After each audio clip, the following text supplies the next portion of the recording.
There's a lot of guys that collect Aurora Thunderjet HO slot cars from the 60s. And the reason is because they remember how much fun they were. Aurora really dominated the market in the 60s and 70s, especially when they came out in 63 with their Thunderjet chassis. So they made a number of different cars. This is just an inkling of some of the cars that they made. They made trucks, cars, street cars, race cars, GT cars. So I just wanted to show some, have a little discussion about it. This is a really big topic, and I'm not really a super collector. In fact, there's certain things that have their own lingo for it. Like they don't talk about this being yellow, they talk about it being lemon yellow. So, different specific colors have gives it different values. Now, they made all of these different cars, and then they were using a plastic. It was the same plastic used in telephones, and so any color you could get a telephone in, they would make a car in a certain color or that color. So there's turquoise and white and red and blue, the whole rainbow plus. So I just wanted to talk just in general about collecting these cars. So like I say, there's a lot to it. So they came out in 63. And that was right at the beginning of the performance / muscle car era in the 60s. So a lot of cool cars came out in the 60s. Some of the earlier ones they had, I'm going to use my old toothbrush as a pointer here. 63 split window Corvette. They did a number of Fords, Galaxy, Falcon, Fairlanes, and they would have them as a separate hardtop. So they could make it a hardtop, or they could have it as convertible with a windshield, a little driver figure. And they did a really great job on these cars with separate pieces of chrome for the grills and the rear bumpers and stuff like that. And, convertibles, little driver figures and stuff like that. So a lot of the other cars or brands they would mold the body with all that stuff molded into the body and just paint those details with like a silver paint. So just in the store, the Aurora looked like a higher quality item. But the real interesting thing is when you took it home, they were typically faster than the other ones. And then you could work on them, sort of fuss with them a little bit, and make them a lot faster in some cases. So that was the big attraction, and they're fondly remembered by many people.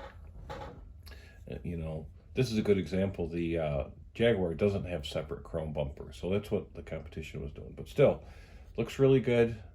Driver figure on the right side, by the way. Windscreen. 63 Ford Thunderbird sports roadster with the tonneau cover over the back seat. And I end up with a lot of red cars because they look so good. They made race cars like this really well modeled McLaren Elva, the Chaparral 2, and I never liked that they made the Chaparrals in a number of different colors. They were always white. The real ones were always white. So, that one's yellow. Ford GTs, they must have made a gazillion of those. The Thunderjets came out in 63. By 67, they said they had made 35 million of them. So just extrapolating out, they probably made close to 100 million Thunderjets in a 10-year period. So they made these Ferrari 250 GTOs. Maybe not the best modeling job, but you can tell what it is. We thought it was cool. And again, this is an example, yellow, red, and white. And you notice the stripes are different.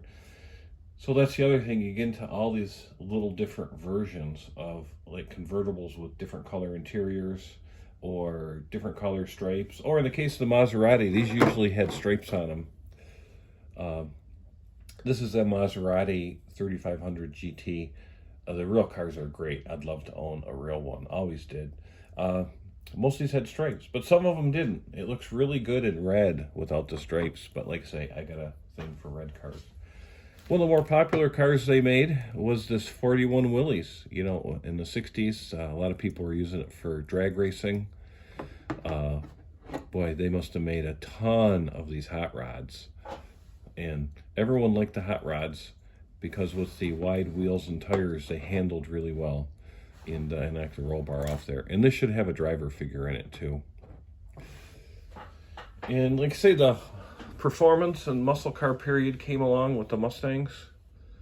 This is a pretty unusual color combination. A lot of collectors are looking for it. But the rear wheel wells were enlarged. So that's the other big thing about collecting these cars. Conditions, very important. Most of them were used pretty hard. They're usually marked up, in some cases worn down, maybe bumpers broken off. But the big thing is a lot of them were, the rear wheel wells were cut up to put bigger wheels and tires. And they, Aurora even sold a hop-up kit and showed you how to do it with a hobby knife to cut out the rear wheel wells. The performance and muscle car era came along, and Aurora was right there with a 67 Camaro. You can tell it's a 67 because it has a vent window. And again, in different colors. Now this black one is a really hard one to find for collectors, but there's a hole in the hood. So that makes a good car to put on the track. Cougars, they made a really nice Cougar, different colors. There's dark blue one. I think this was actually a push car I converted over. And this is a good example of a really rare and desirable because it's in black. Hopefully you can see, hopefully it's focusing in. The window posts are broken out. So again, makes a good car to run. I think this was another push car I converted. 67 Ford Thunderbird. They made these really cool dune buggies, and they had them with and without the top. And if you notice, the stripes on the top are different colors, so you get into different colors, variations.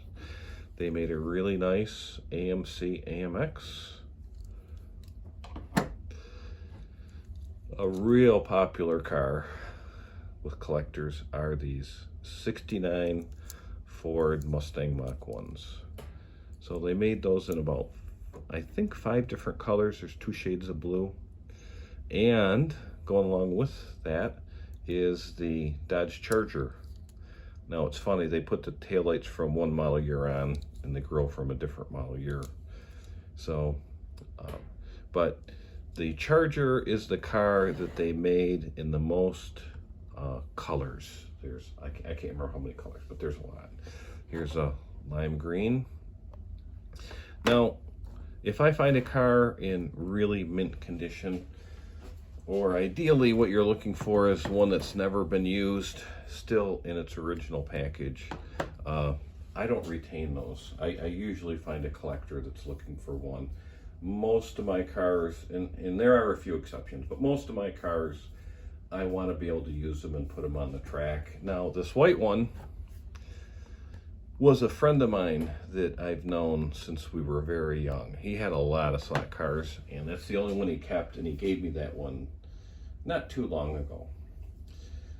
So, you know, as far as values, some of these cars can easily get over $100, multiple of hundreds of dollars.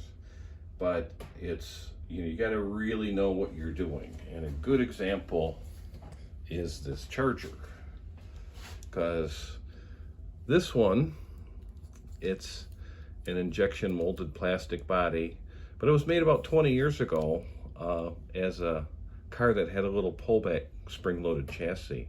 But the body screwed on just like the original Aurora slot cars, and you could mount it to a chassis.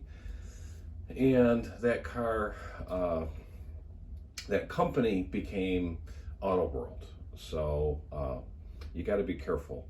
Now, these plastic bodies on the company that was previously, before it was Auto World. Those bodies are painted, so you can tell the difference. There's details, but you do have to make sure, oh, there's a really rare Charger, it's in good shape. Just don't go throwing money at it on eBay or whatever. Or here's another one. But this was, a friend of mine made this out of resin. It's a really cool metallic brown. And so he basically made it in his basement, copying an original Aurora one, mixing up his own resin. And again, I've had that one 25 years, but it's not an Aurora body. It's not very valuable. It's cool, but it's not a real collector piece. Now, if you notice, a lot of my cars, they're missing things, driver figures, maybe a driver's head, roll bar, bumpers. There are people that reproduce those. Some of them do a real high quality job, injection molded plastic with the proper chrome plating. Easiest place to find them usually, at least the first time, is on eBay. So you can restore some of your cars if you're looking for bits and pieces. But the whole collector thing, I'm aware of it. I know some people really involved in it. It's not something I do like on a daily basis, but I find it fascinating. It's great. I mean, I'm glad someone's saving all this stuff and they have all this cool stuff and I can go and admire it. But I did want to make a little video on the topic because I didn't really see anything else on YouTube that really has a short sort of executive summary on collecting these really cool old slot cars from the 60s. So I'd like to do some more videos. Maybe I'm thinking break out specific models like the 63 T-Bird, the Chargers, the Mach 1s, maybe the 4 GTs because they made those so long and there's so many of them, but it's considered a common car, thus not that valuable. But still, I liked them. I always thought they were cool.